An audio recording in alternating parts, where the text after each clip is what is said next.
Halo, selamat malam semua. Jadi pada minggu kedua di bulan September, ini terjadi kejadian luar biasa. Apa? Jadi rate corona itu meningkat pesat di Jakarta. Jadi pemerintah menetapkan bahwa ini Jakarta harus di PSBB ulang. Kita lihat berita-berita yang ditampilkan. Ini real estate Indonesia ini terlihat ngelawan. Nah, ini jadi maksud saya, dua paus besar yang sedang ribut itu ini. Satu pihak adalah pengusaha yang tidak menginginkan adanya PSBB, satu pihak menginginkan adanya PSBB demi kesehatan masyarakat. Ini terlihat sekali bahwa ada fear dan ada greed yang diciptakan. Hanya dalam satu hari banyak sekali berita-berita yang dikeluarkan mengenai PSBB. Jakarta longgarkan PSBB, kasus corona di Jawa dan Bali melesat.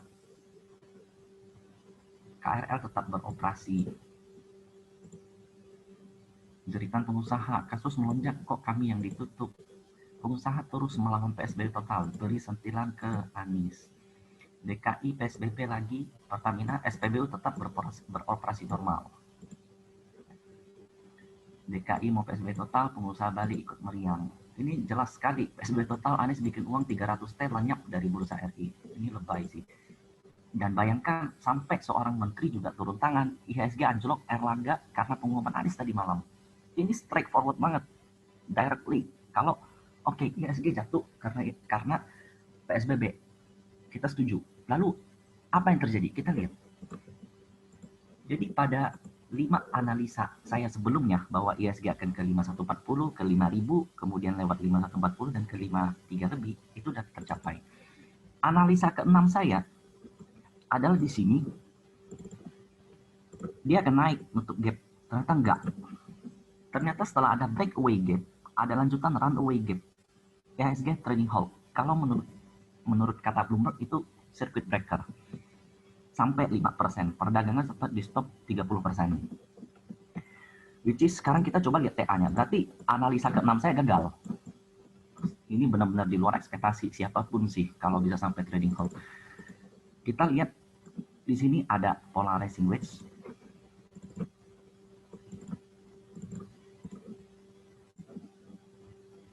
Yang dimana tanpa PSBB pun ini udah kelihatan lemah banget. Kenapa? Nih coba lihat di sini. Ini ada bearish divergence di sini.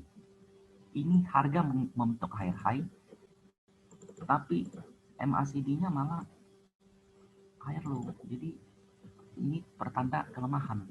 Kejatuhan dari MACD ini di mana? Nah, kita lihat. Lower yang diciptakan MACD crossing di sini itu ada di 57 ke atas. Maka dari itu pada prediksi ke-7 saya katakan bahwa IHSG akan membentuk low di sini karena di sini juga kebetulan ada pattern double bottom.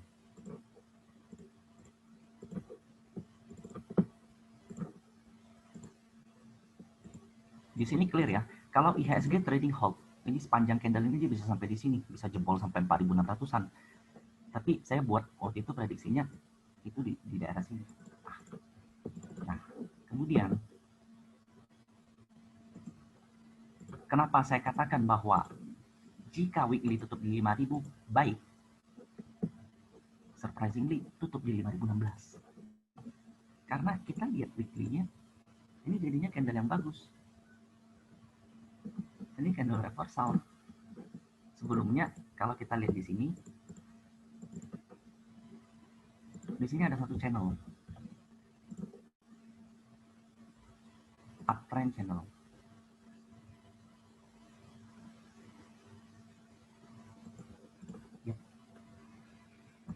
Di mana ini ada false break sebentar.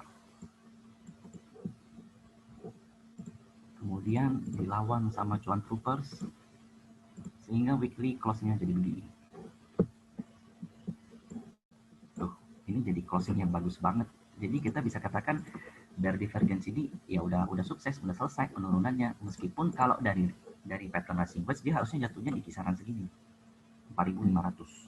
Oke, ini kita katakan bahwa PSBB-nya masih belum jelas ya. Kita harus ingat nih PSBB-nya Cuma di Jakarta, red corona itu sebenarnya nggak masalah.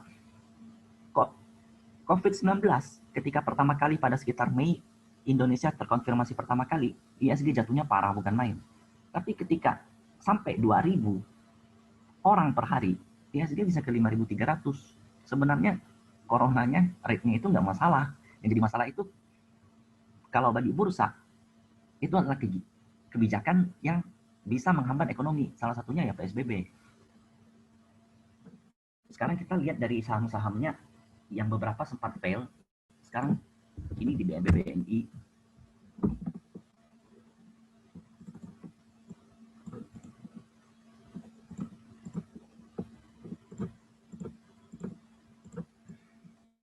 Oke, BBNI sempat terlihat fail di patternnya.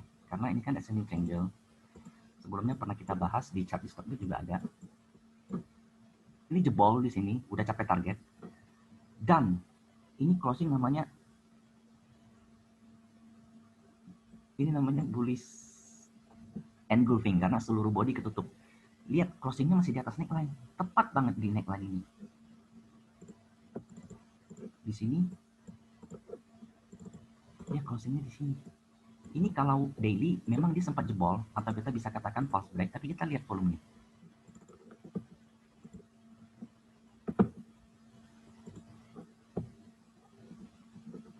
Kalau di nah, hammer dengan volume lumayan besar, ini lumayan menarik. Jadi di weekly ini masih ketutup, masih di dalam plan sebenarnya, meskipun kemarin ya memang kebanyakan udah kena trailing stop. Tapi kalau kita lihat weekly, maka ini masih tetap dalam plan. Ya kita terkena false break. Jadi ini pesan saya bahwa oke, buat yang masih baru di bursa, kita harus terima bahwa inilah kenyataan bursa. Memang bergerak terlalu volatile. Ketika kita jatuh mengendarai sepeda, maka kita akan belajar untuk selanjutnya lebih hati-hati. Karena banyak yang laporan ke saya, kalau Pak ini saya lupa trailing stop, ini udah kelewat segala macam. Meskipun bursa mantul, itu kamu tetap harus disiplin. Kembali lagi ke dalam plan, baru entry lagi. Biar kamu nggak galau istilahnya. Jadi saya ucapkan selamat bagi yang mengalami trading hold kemarin, karena kalian dapat satu pelajaran. Pelajaran psikologis itu nggak bisa diajarkan, hanya bisa dinikmati, hanya bisa dirasakan. Jadi selanjutnya kalian bisa nggak lebih jumawa kalau ketika naik sepeda nggak jatuh-jatuh, kalian akan terlalu overconfidence ntar. Oke, selanjutnya sektor-sektor yang akan saya bahas itu yang udah pernah dalam plan saya, dan saya akan fokus ke sektor komoditas dan USD earner. Kenapa? Karena itu enggak kena efek banyak di PSBB. Kita masih tetap harus jaga-jaga kalau tiba-tiba PSBB tetap jadi. Salah satu sahamnya itu Alsip. Saya sempat punya short term trading plan itu di sini.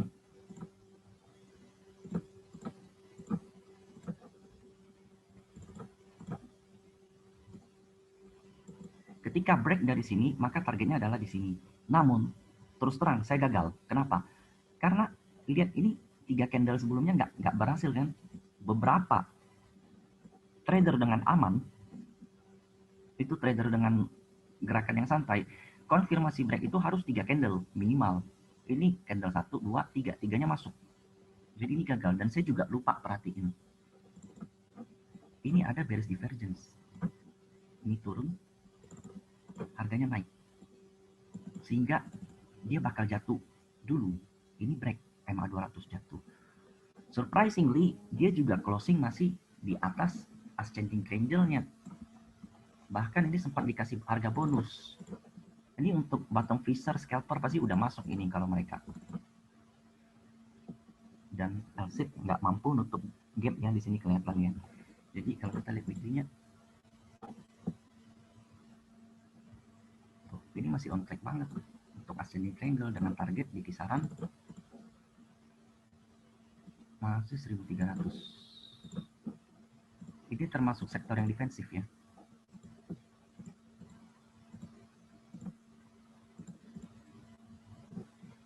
Saham selanjutnya yang saya bahas adalah NTDL. Ini saham yang super menarik. Kenapa?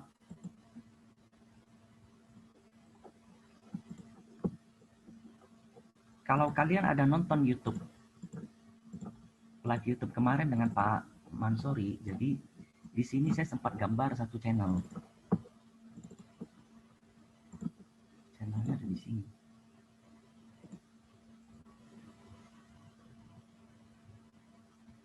Yes. Kemudian di sini ada pattern cup and handle. Bisa lihat di video YouTube saya sebelumnya. Hari ini sebenarnya MTDL itu menyentuh tiga titik support krusial. Kenapa? Support dari cup and handle, MA200, dan support dari uptrend channel. Jadi titik ini titik penting. Ini yang alasan saya pernah mengatakan bahwa analisa candle secara harian itu bisa rusak. Itu bisa rusak amat rentan terpengaruh oleh faktor fundamental. Maka dari itu saya tidak pernah memfokuskan analisa sampai pada level 3 dari diagram Venn saya. Itu bisa dibuka-buka lagi. Ntar saya akan bahas di next YouTube. Tapi pergerakan tren besar itu nggak bisa dirusak sama hal-hal yang nggak terlalu krusial. Dan ini MTDL reversal banget ini. Jadi masih bisa melanjutkan kenaikan sampai ini targetnya masih kurang lebih di 2000-an. Kalau dikasih merah, ya makan aja sampai sini. Risikonya memang udah meningkat. Jatuhnya kemarin itu sebenarnya kalau dibilang kebanyakan saham anomali ya. Karena naiknya masih semua pakai volume, jatuhnya memang ada satu volumenya, memang ada volume yang gede, tapi nggak gede-gede banget. Jadi bisa disimpulkan bahwa banyak saham pemainnya itu belum exit, nggak sempat cut loss. Jadi kalau dibilang mereka marah, ya pasti marah. Naikinnya pakai duit. Lu turunin dalam waktu sekejap. Nggak pakai volume lagi tuh, lihat. Ini TINS jatuh semua nggak pakai volume kemarin, jadi ini anomali. Nah, TINS ini menarik, kenapa? Jadi dia ini kan kepengaruh sama harga Cooper, meskipun Cooper sekarang menunjukkan konsolidasi. Nah, ini yang ikut Zoom kemarin juga pasti ingat, ini pattern cup and handle, ini neckline, dan TINS itu menunjukkan perlemahan. Tanpa PSBB pun udah terlihat melemah. Ini rising wedge, ini pola bearish, harga higher high, tapi MACD higher low, ini jelek banget. Dan tadi sempat dikasih bonus di 700, ini terus terang aja saya masuk di kisaran 730. Saya akan hold jika dia mampu break dan melanjutkan target kenaikan di 1000 dari pattern sebelumnya. Jika TINS turun, maka saya akan take profit di kisaran 760 dan saya akan collect kembali di area sini. Ini risk dan reward masih 1:2 lebih, masih menarik. Jadi ketika ada bearish pattern, you mesti jaga-jaga. Ini sebenarnya tanpa PSBB pun dia udah jebol, melanjutkan jebol lagi. Saya harapnya tuh saya bisa dapat di daerah sini. Saya ada bilang itu di grup-grup kalau kemarin itu penurunnya terlalu overreact, terlalu lebay. PSBB itu hanya di Jakarta, bukan nasional. Selanjutnya saham yang menarik lain itu adalah Adro. Nah, kita bisa lihat sebenarnya Adro close masih tepat di neckline. Neckline-nya adalah 1170 dan dia close di 1180. Jadi banyak saham yang benar-benar diangkat. Meskipun chart rusak secara daily, tapi secara weekly it's good. Ini saya katakan kenapa psikologis itu penting. Jadi banyak yang lapor ke saya, Pak, saya udah bingung gimana segala macam. Lu kalau nggak mau pusing, lu setiap masuk pasang stop loss, udah bagi stop loss yang kelewat ya buat dijual aja. Ntar lu entry ulang. Jadi kalau lihat chart weekly masih oke ini Agro. Sempat jebol MA200, kemudian naik lagi close MA200. Ini jebolnya tanpa volume lagi. Kita perhatikan ini yang angkat pakai volume gede. Jadi bisa disimpulkan ini kita dapat perlawanan yang cukup berarti hari ini. Inco, as we know, Inco dapat kontrak untuk nikel di sini. Ketika harga nikel naik lebih dari 20% di sini, itu tahun lalu, Inco dilawan. Ini jelas-jelas bearish, pola yang jelek banget. Kenapa? Karena volumenya gede banget, tapi closingnya begini. Ini akan saya jelaskan nanti di weapon. Ini berbahaya karena shooting star plus volume besar itu artinya distribusi. Kita tarik Fibonacci di sini. You akan ketemu titik penting di golden ratio 0,618 yaitu 3183, yaitu di sini tepat 1 2 3 4 5 6 7 kali divalidasi. Saya hapus. Berarti di daerah sini. Ini pattern cut line handle.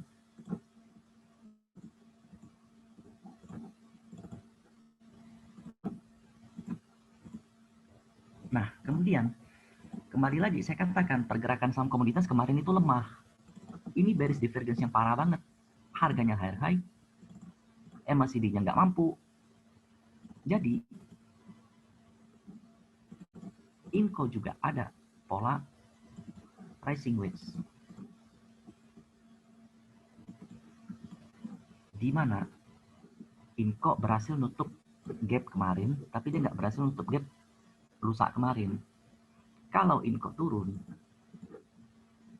ini risiko kamu, lu mau masuk di mana bebas. Tapi pandangan saya, di sini kita tarik lagi Fibonacci retracement. Jadi dia tepat mantul di 3543. You boleh masuk di daerah sini, atau di sini, atau di sini. Cicil aja. 1, 2, 3. Dengan target dia bisa all time high. Jadi ketika ada bearish pattern itu bukan berarti sahamnya jebol nggak layak lagi. Ingat, di bawahnya masih ada pattern yang mendukung dia lebih untuk kuat. Dan fundamental itu penting. Tapi fundamental yang saya pegang itu bukan baca LK, baca neraca. Tapi fundamental saya ada melihat growth, melihat potensi masa depan. Kita tahu sendiri Tesla kemarin jadi beang kerok. Tesla sempat minus 15% setelah all time high. Bahkan pemiliknya Elon Musk itu sempat menjadi orang terkaya menurut Forbes lebih daripada Warren Buffett karena sahamnya naik lebih dari 50% ketika era corona. Jadi ini target Inco adalah 5.000. Ketika koreksi ini sebenarnya menarik. Jadi kenaikan hari ini jangan dijadikan euforia, saya mau HK, jangan. Lebih baik you harap aja dia ada PSBB, kasarnya begitu. Selama dia masih ke hold di sini, ini MA 200-nya pelan-pelan kan bisa naik. Ini bakal jadi kasus kayak MTDL tadi, 3 support sekaligus. Di sini ada satu trend line. Tuh, dia bisa ketemu pas di sini yang kuat. Jadi untuk kenaikan hari ini jangan diartikan euforia terlalu berlebihan. Kita tetap waspada dengan trading stop. Karena menurut Darpas, trading stop itulah yang menyelamatkan dia dari kehancuran. Kalau enggak, dia bakal hancur 3 kali. Total Darvas itu hancur 2 kali. Selanjutnya ini saya mau bahas tentang rules dari chart-chart saya.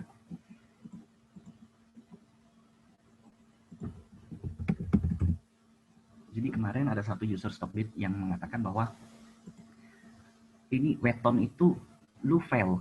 Sebenarnya kalau jeli, ini weton. Saya pernah bilang ini berapa kali nunggu break 310 aja. Break itu artinya bukan intraday, ya.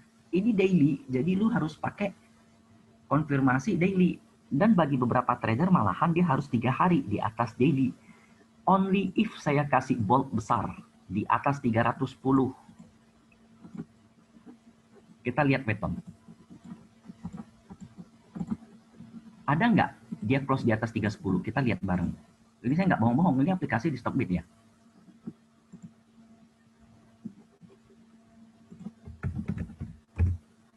In case seperti Inco ketika nikel bullish, ini bahaya banget bos. Ini closingnya di 300.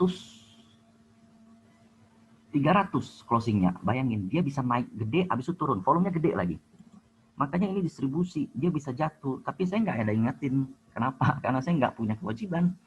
Ini malahan ada bearish pattern di sini. Ini namanya inverted cup and handle. Jadi weton ini sebenarnya bahaya. Kalau di level sekarang bahaya. Tapi ketika dia mampu menyentuh low dari kemarin, jadi weton ini kan anak usahanya Wika ya, bukan Wika Salim ya. Nah, weton akan menarik, saya juga akan spec entry di area ini. Ketika dia mampu menyelesaikan penurunan dari descending triangle. Kalaupun dia rebound, prediksi saya hanya sampai di sini. Lalu turun ke sini.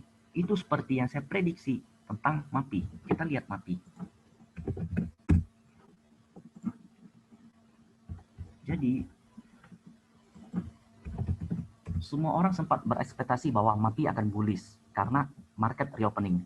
Tapi saya lihat, MAPI ada pattern yang bearish. Pintar banget gambar MAPI, cocok jadi guru TK. Saya bilang MAPI itu akan berakhir di 610. Tanpa PSBB pun, itu bisa kejadian. Kenapa? Memangnya saya tahu PSBB di kala itu. Kenapa? Nih, saya kasih dia.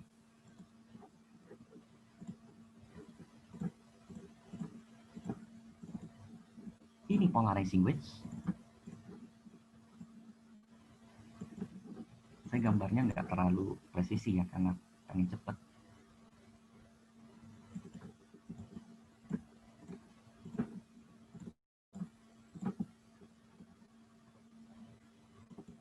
Ini rising wedge. Ini descending triangle. Jadi dia ada double pattern yang bearish. Ini support. Jadi saya sempat mengatakan bahwa sempat ada yang nanya sama saya, MAPI. Kebetulan saya pengen bahas. Jadi MAPI,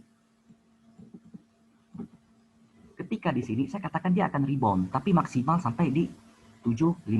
Coba lihat, high dari ini adalah 7.30, close-nya di 6.95. High dari candle ini 7.20, close-nya 6.95. Sisanya close nggak ada yang satu pun mampu di atas 7.15. Jadi inilah the power of TA.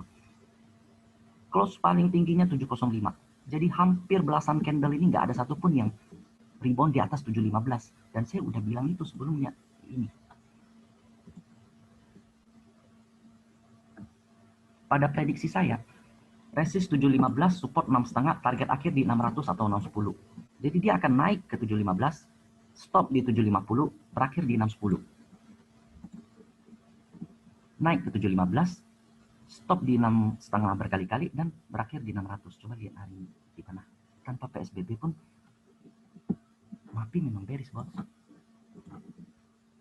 Jadi, kenapa saya bahas ini? Karena saya takut kalau seandainya ketika saya mengatakan only if, itu diartikan bahwa oh itu udah pasti. Oh enggak, only if itu prasyarat.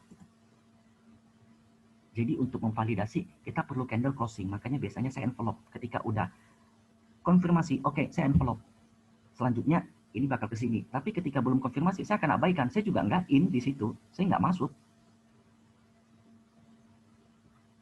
Jadi saran saya untuk para newbie yang pernah ngalamin hari ini, sekali lagi selamat. Saya ucapkan selamat. Kenapa? Kalian boleh rugi, tapi mental kalian jangan sampai hancur. Ini kalian baru jatuh pertama kali. Ketika awal era corona, bayangkan semua blue chip ARB setiap hari. Setiap hari kerjaannya tanpa sprint. Pokoknya setiap hari kerjaannya buang. Kalau dapat antrian cukup. Bayangkan betapa frustasinya mereka, trader sama investor yang pernah ngalamin itu. Kalau ini hanya umpan kecil kalau menurut saya. Jadi saya ucapkan selamat. Jangan pernah berhenti menyerah. Ketika kalian merasa frustasi, jangan trading. Karena ketika mental dan psikologis kalian rusak, kalian udah kalah sebelum berperang, apapun hasilnya. Itu sama-sama saja dengan berjudi. Next time saya akan bahas di video selanjutnya bahwa saya sudah menemukan Holy Grail. Holy Grail itu ada. Tapi di mana itu posisinya akan saya kasih tahu. Selamat malam, terima kasih udah menyaksikan video ini. Sampai ketemu di video selanjutnya.